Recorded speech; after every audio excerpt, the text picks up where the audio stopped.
Hi, everyone, and welcome to this week's edition of CEOs You Should Know. I am joined by Christopher Smith, the Regional Vice President of Region 12 Alzheimer's Association. Chris, thanks for being here today. Thank you. It's a pleasure. We're excited to jump into your remarkable journey and career. You've had a long career in the nonprofit space, right? Yes. What drew you initially to the Alzheimer's Association?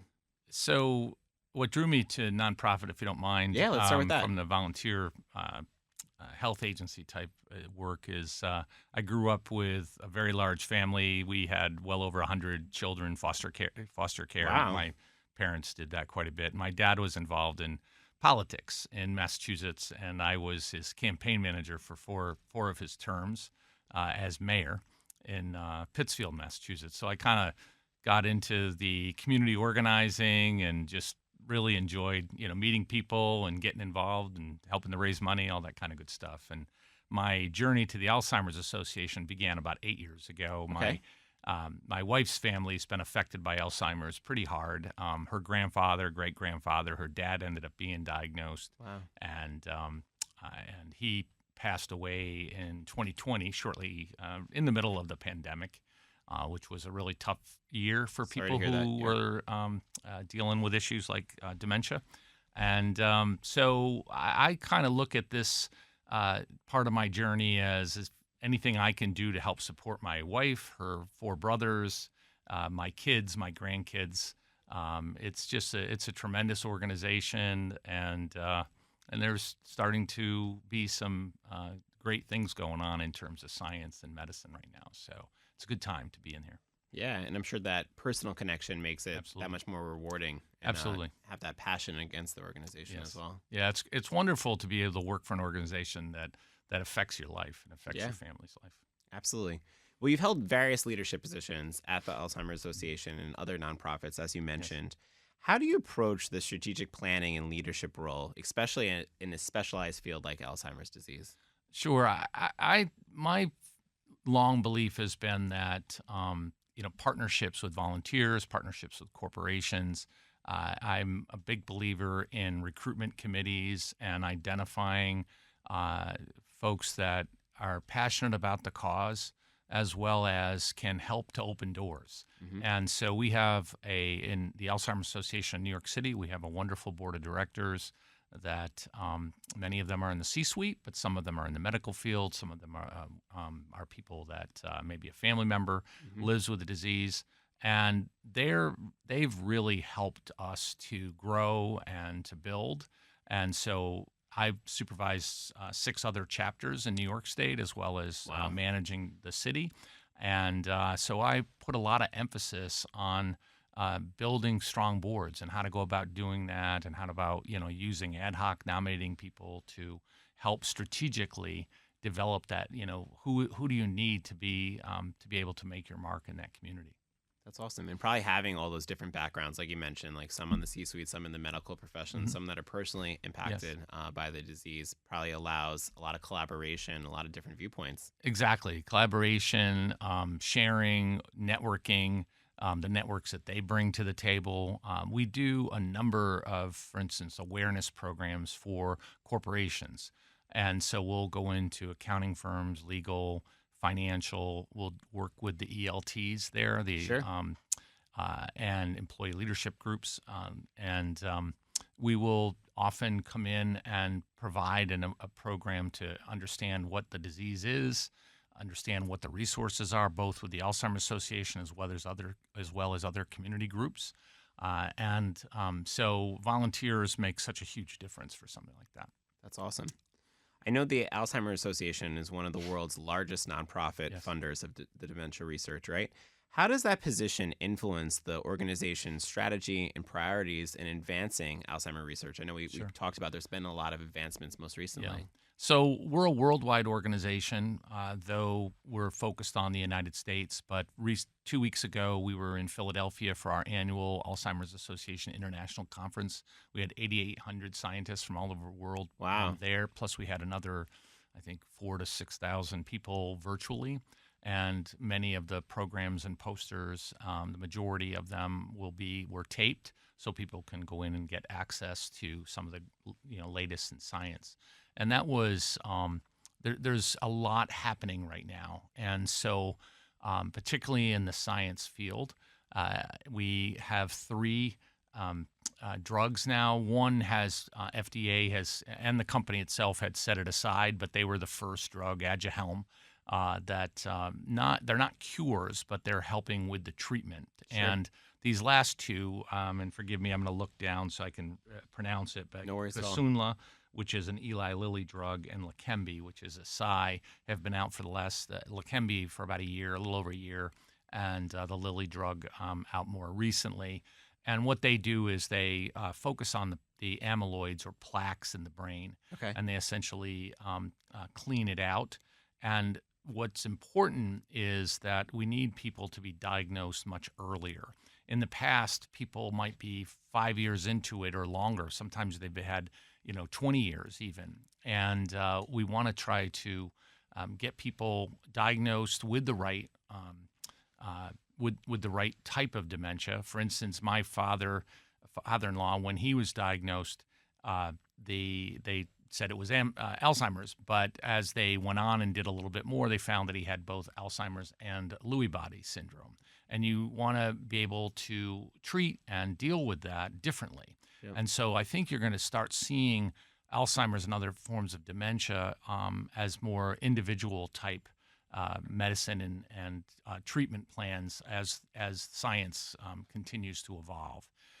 In addition to the treatment plans, we also have we're a part of a large prevention study called U.S. Pointer.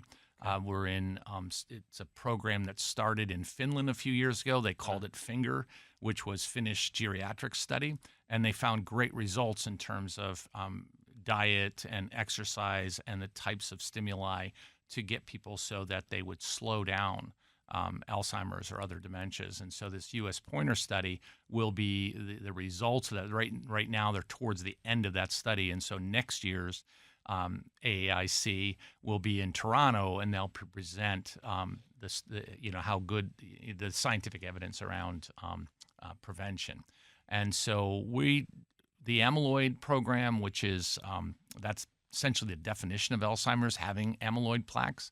But we also invest in many other types of programs. And so right now we're investing, let me just make sure I've got that right, we invest $430 million.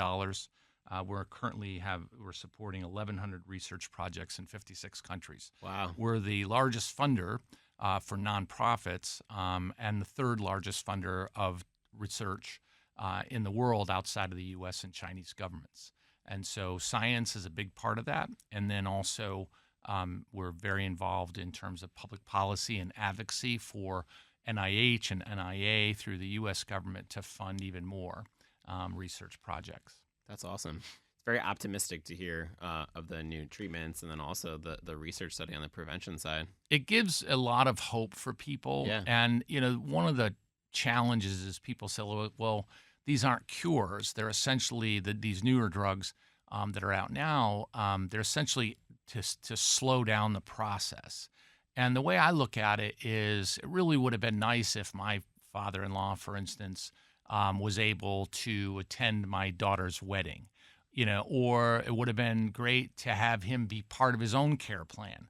So the Alzheimer's Association locally, we have a number of support groups. We do, I mentioned earlier, a number of educational and awareness programs, and we do care consultations with families. And oftentimes when we meet with a family, they're a little bit more advanced in their disease. And so wouldn't it be great to be able to diagnose them a little bit earlier and get them into a treatment plan, be able to use the community resources that are available.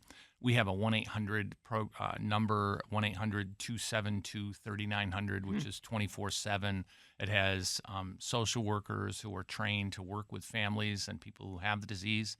And we also have translation services and different, so that we can work with pretty much any language with that family. That's great. It's a lot of resources, and I agree with you. Yeah. Obviously, it helps the overall quality of the Yes. patient's life, being Absolutely. able to hopefully slow down the disease and allow them to be part of the process. So Right. I'm all about it. It sounds like a great great thing that you guys are working on. I Thanks. know you mentioned that outside of obviously supporting the research, the different services that you offer, how would someone find out about the services with the Alzheimer's Association? What will be their first steps? Well, two ways. I mentioned the 1-800 number. Sure. Also, alz.org, which is very simple. Most people, when they find out about a loved one that's going through this and maybe diagnosed with Alzheimer's or another form of dementia, they might reach out through, and for New York City, it's alz.org/NYC. And so they can see what programs we have. Here in New York, we have staff and volunteers that can deliver programs in Spanish, in Korean, in Mandarin, Creole, as well as English, and we have other volunteers that we're recruiting all the time. They could, Russian, other languages. So, so if somebody's dealing with this, the first thing I would suggest, go online, check it out, alz.org. Or call the 1-800 number. They have access to a community resource finder both in New York City as well as around the country, pretty That's much great. anywhere of where services are. And in New York, we're lucky that there are a number of organizations that are dealing with the disease and so they may have resources that we don't. So we often work together and collaborate with that. And could be any questions about, what's next. We do financial workshops for people because, most people have a will, but a lot of people aren't necessarily ready to deal with, okay, now I might have, maybe my parent or my grandfather needs long-term care or assisted living or, and it can be very expensive. Yeah. And so we're there to help them, and we use elder law attorneys as well as financial people to help carry It's a lot out of those. resources. So, yeah, absolutely. That's awesome. Let's stick on the local support groups, right? Sure. Because I think we started off the conversation saying that's at the core of you, dating back to your dad's political days, really being involved. How do you see that really helping the Alzheimer's Association expand in your time here and in the future? Yeah. So, support groups are not everybody wants a support group, but many people want to. Some of them are virtual. During the pandemic, we went from everything was live till now, and then overnight pretty much to go to virtual programs. And now some of them are still virtual, but we have many, some are set up for people with early onset Alzheimer's, some are for children or grandchildren. We have ones that are in different boroughs, in different languages. And for the 95% of them, maybe all of them now, are run by volunteers. And we also have specific programs, for instance, for early people who are in early stage Alzheimer's that might last for 8 weeks or 6 weeks, where they can get a little bit more hand-holding and work with them and their partner or their caregiver, and then they transition out, unfortunately. And so we set those up pretty much quarterly, sometimes more often. That's awesome to create that community for them. Yeah, exactly. You want to, it's the goal, one of the major goals is to try to keep people at home as long as possible. And the Department of Health in New York State, through Governor Cuomo a few years ago, he and the legislature put in place a fund to help fund not only our organization, but other organizations that are dealing with caregiving health systems, as well as other local community organizations to support caregivers. And it really is geared towards supporting those family members, and as well as the people who are living with the disease, and to be able to keep them home, because we know it's so expensive. And so, and the state will pay, so if they can help fund our organization and others like us to help take care of folks and keep them at home, it's less expensive for the state long term. Yeah. So, so it was a great program, and That's awesome. it continues. I think we're into our 7th year now. That's great. That program. Well, the Walk to End Alzheimer's sounds like an amazing event, and I would imagine that the donations help fund different projects, like we talked about earlier, the different advancements in medications. I know one of the things we spoke about before going on air was the new blood test that came out. Can you tell us a little bit about that? Yeah, sure. So currently, neurologists and many physicians primary care physicians, when they're looking to diagnose somebody, they're the percentage that they get right is about 65%, which is pretty good. Hmm. Blood tests are kind of the evolution from, I mean, we currently look at spinal tests, PET scans, et cetera, but blood tests now, they've been able to get to 90% accuracy. Wow. And that's a huge game changer because, as I mentioned, these drugs that are out currently are really geared towards people who are in the earlier stages. So it's important for people to be diagnosed properly, find out what they have, and then either neurologist or their family care physician can work with them and their family about, okay, what's next? Do I put you in a study related to Leqembi? Do I, hold off? Do I do something else?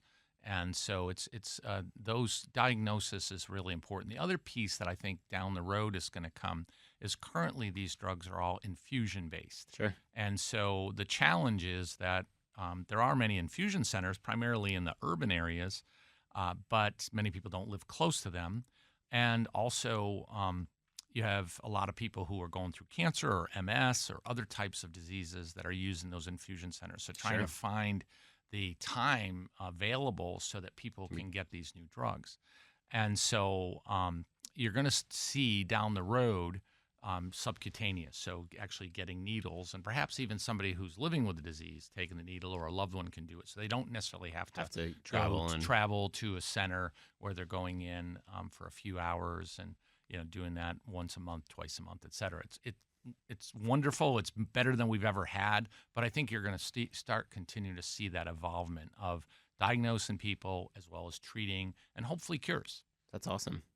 We'll look forward to seeing that day, Absolutely. right? Yep. Well, reflecting back on your long, successful career dedicated to really curing diseases, how does your perspective really changed around the industry, especially with the Alzheimer's Association? Sure. So obviously, technology is a big thing. This is my 40th year coming in October, working in the nonprofit field. And so years ago, used to use faxes and have to unroll them and staple them or tape them to a piece of cardboard, then make copies of them on a small printer that you might have. And I can remember using the disk drives, and you'd have to do the startup disk and the next disk. And so, technology has certainly been tremendous achievement for all organizations, and particularly for nonprofits and ones that are dealing with medicine. And so, and then currently right now, everybody's aware of the tremendous strides happening with AI. Yep. And I think you'll see over the next few years, both AI helping to determine the treatment plans, AI involved in finding cures, et cetera, making it much quicker, et cetera. So I think you're going to continue to see just vast, improvements and ways that people can affect not just Alzheimer's, but all diseases, which is wonderful for humanity. So I think that in my I remember years ago, my field was mostly men. Now, probably the vast majority of folks that work in this field are women. That's awesome. It's great. I think that many of the people, I have about 150 people that work for me in New York State. New York City, it's about 25. Most of them are in the program space. We have some that are in the fundraising, marketing, PR, as well as advocacy, because both on the state and federal level, it's very important to us. So lots of changes, and I think really good things happening down the road. That's great. What advice would you give someone that's looking to enter the nonprofit space? Sure. I get a lot of LinkedIn contacts from people. I do a lot of business meetings with folks. I had a meeting yesterday with a young woman who's getting her master's at NYU. She's actually in the technology and AI space, which is pretty interesting. And I try to suggest to people that to get involved in their college if possible, high school. My son, I have 3 children, and my son started out doing Key Club in high school. He got involved. He was in fraternity life in college. He also was a swimmer. So he years ago used to go help me with my fundraisers or different activities that I was doing. And all my 3 children and now they're all adults. have gotten involved with either healthcare or technology, or my youngest is a teacher. And so those are all similar type fields. We do generally, if people are interested in getting involved and getting in a nonprofit career, I encourage them to look at volunteer opportunities, try to get experiences through other ways. Sometimes if you have to start a little bit lower, but we hire people from all different ages, male, female, different sexes, languages, etc. And just like a lot of nonprofits, we're always trying to look for people who are community-based themselves, people who come from the community. Yep. Makes a big difference. And it's been a great career. I mean, I've been doing this for 40 years, as I mentioned, and it's something that I started out pretty early. I think I was 26 when I went to work for the American Cancer Society many years ago, and it's been a great ride. That's awesome. Well, I'm sure it was a very rewarding ride as well. And I would encourage people to reach out to people like myself or other folks and just, have a coffee and talk a little bit about, what are things that I can do in my career. That's awesome. Well, after 40 years, we have a big congratulations, because I know that retirement is coming next January. It is. I'll be retiring in January. So for those folks out there that are interested, the job will be posted in a couple of months. So, I'm looking forward to it. I mean, I have 7 grandchildren. My wife and I like to travel. I like to play golf. So it's been a wonderful ride, but time to have somebody a little bit younger take it on. Well deserved, though. Thank you. Looking back at your time at the Alzheimer's Association and really in the nonprofit world, what are some of your most proudest accomplishments, and what would you say you want your legacy to be when you leave? Sure. So when I joined the Alzheimer's Association 8 years ago, we were going through some transitions, and so the organization, even though it's been around since 1979, 1980, we kind of rebuilt, and came into a situation where I had to rebuild my board, recruit and hire a new staff team, and now it's a great organization. Obviously there's been lots of changes nationally in the organization. I got to work for a guy named Harry Johns, who I was a peer with at the American Cancer Society many years ago, and Harry retired 2 years ago, and Joanne Pike, who's our national CEO now, has taken over and hasn't missed a beat. So it's been a wonderful organization to work for. I think my pride is based on, being able to bring in a new group of folks to help make a difference in New York, and for those folks that are either living with the disease or people who their families that are taking care of them. Well, it's a lot to be proud of, so congratulations. Yeah, absolutely. Thank you. So we covered a lot. Is there anything that we missed that you might want the audience to know about? No, I think like anything, this is very much a business. It is a CEO type position. Absolutely.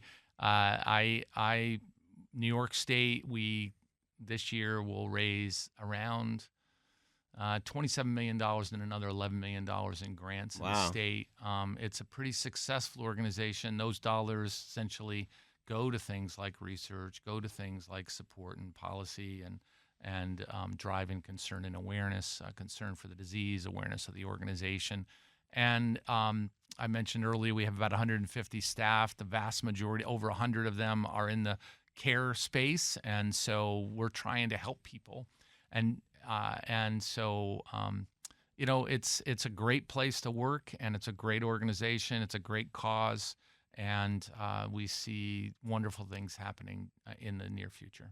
That's awesome. I really enjoyed learning more about the Alzheimer's Association, especially all the advancements and all the great work that you guys do for the community. So thank you very much. Awesome job. And personally really loved learning about your journey too, Chris. So thank you so much for sharing with our audience and for coming in today. All right. Thank you. Take care. Awesome. Well, thank you guys for tuning in to this week's edition of CEOs You Should Know. Make sure to tune in for next week's.